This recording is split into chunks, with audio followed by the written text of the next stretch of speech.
Coca-Cola spend endless billions on advertising every year, but will never once try to sell you on their products.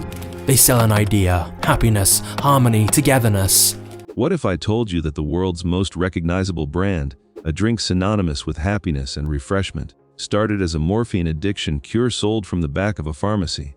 That the man who created it died broke, never knowing he'd invented a beverage that would one day be worth over $200 billion.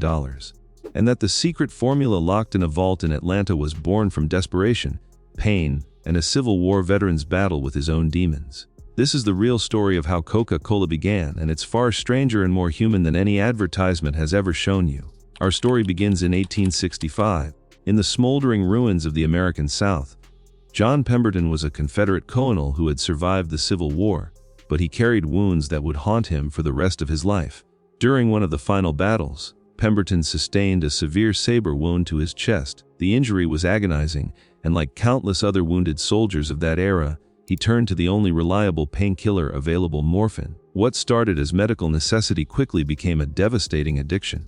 Pemberton found himself trapped in a cycle he couldn't escape, and in the 1880s, morphine addiction was a death sentence for your reputation, your livelihood, and often your life itself. But Pemberton was also a trained pharmacist, a man of science and experimentation. If he couldn't find a cure for his addiction, he would create one. He began working obsessively in his laboratory, mixing various compounds and ingredients, searching for something that would ease his dependence on morphine. He experimented with coca leaves, which were becoming popular in medical circles for their stimulant properties, and cola nuts known for their caffeine content. In 1885, he created his first attempt at a miracle cure, a drink called Pemberton's French wine coca. It was an alcoholic beverage infused with coca extract, and he marketed it as a remedy for morphine addiction, headaches, nervousness, and just about every other ailment people suffered from. For a brief moment, it seemed like Pemberton had found his answer. The drink sold moderately well, and he began to build a small business around it. But then fate intervened in the form of Atlanta's temperance movement. In 1886, Fulton County passed prohibition legislation that banned the sale of alcohol. Overnight, Pemberton's alcoholic coca wine became illegal to sell in his own city. Most men would have given up, closed shop, and moved on. But Pemberton was desperate, both financially and physically. He needed this business to survive, and he needed a product that could replace his wine coca. So he went back to his laboratory and reformulated the drink, removing the alcohol and adjusting the flavor profile. He added extracts from cola nuts, citrus oils, vanilla, and other ingredients, mixing them with sugar and carbonated water. The result was a syrupy, dark beverage with a unique taste unlike anything else available. On May 8, 1886, in a small pharmacy called Jacob's Pharmacy in downtown Atlanta, the very first glass of what would become Coca-Cola was served. The pharmacist mixed the syrup with carbonated water and sold it for 5 cents a glass. History was made, though nobody present that day had any idea. But here's where the story gets even more interesting. John Pemberton didn't name his creation. That honor goes to his bookkeeper, Frank Robinson, who not only came up with the name Coca-Cola, thinking that the 2 C's would look good in advertising, but also penned the distinctive flowing Spencerian script logo that, with minor modifications, is still used today. That logo, created by an accountant with a flair for penmanship, would become one of the most valuable trademarks in human history.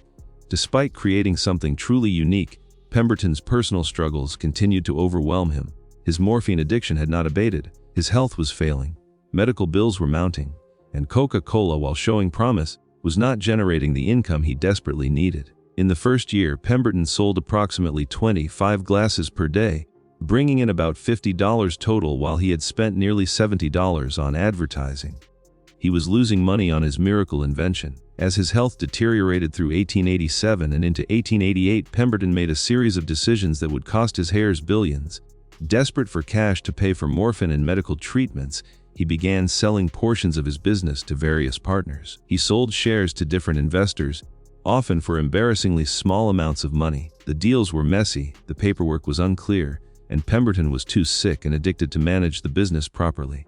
He was selling off pieces of what would become the world's most valuable brand for pocket change, just to get through another day. Enter Asa Candler, a fellow pharmacist and shrewd businessman who recognized something Pemberton could not see in his compromised state: the enormous potential of this unusual drink. Candler began systematically buying up all the rights to Coca-Cola from Pemberton and his various partners.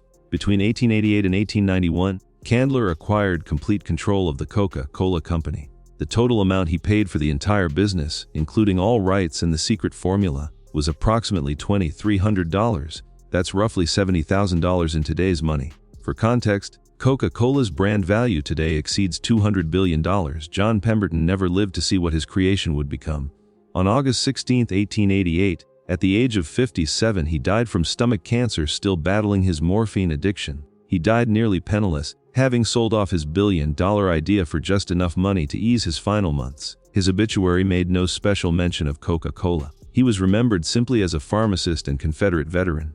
His family received almost nothing from his estate. Meanwhile, Asa Candler proved to be exactly what Coca-Cola needed. He was aggressive, visionary, and understood marketing in ways that were revolutionary for the 1890s. Candler removed the cocaine content from the formula in 1903, long before it became legally necessary, sensing the changing public attitudes. He invested heavily in advertising, creating promotional items like calendars, clocks, and serving trays emblazoned with the Coca-Cola logo. He gave away coupons for free drinks, getting people hooked on the taste. By 1805, Coca-Cola was being sold in every state in America. By 1900, it was becoming an international phenomenon. The secret formula that Pemberton created in his desperate attempt to cure his morphine addiction was locked away in a bank vault, and later in a custom-built vault at SunTrust Bank in Atlanta, where a version of it supposedly remains today. The company has built an entire mythology around this formula, calling it one of the most protected trade secrets in the world. Only 2 people alive are said to know the complete recipe at any given time. Whether that's absolutely true or brilliant marketing is debatable, but the mystique has certainly worked. From those humble beginnings, a morphine-addicted Confederate veteran created something that transcended his wildest imagination. Today, Coca-Cola products are consumed over 2 billion times every single day across more than 200 countries. The company employs over 700,000 people worldwide. The brand that started as an addiction cure is now synonymous with American culture itself, recognized by 94% of the world's population. The real story of Coca-Cola isn't about visionary genius or calculated business planning. It's about human desperation, accident timing, and one man's tragedy becoming another man's empire. It's about how the things we create can outlive us in ways we never imagine, and how the greatest successes sometimes emerge from the darkest struggles. So the next time you see that iconic red and white logo, or take a sip from that familiar bottle, remember John Pemberton. Remember the wounded soldier who became an addict, who became an inventor, who died broken, never knowing he'd created something that would outlive him by centuries. His story wasn't the one the company wanted to tell, but it's the one that actually happened.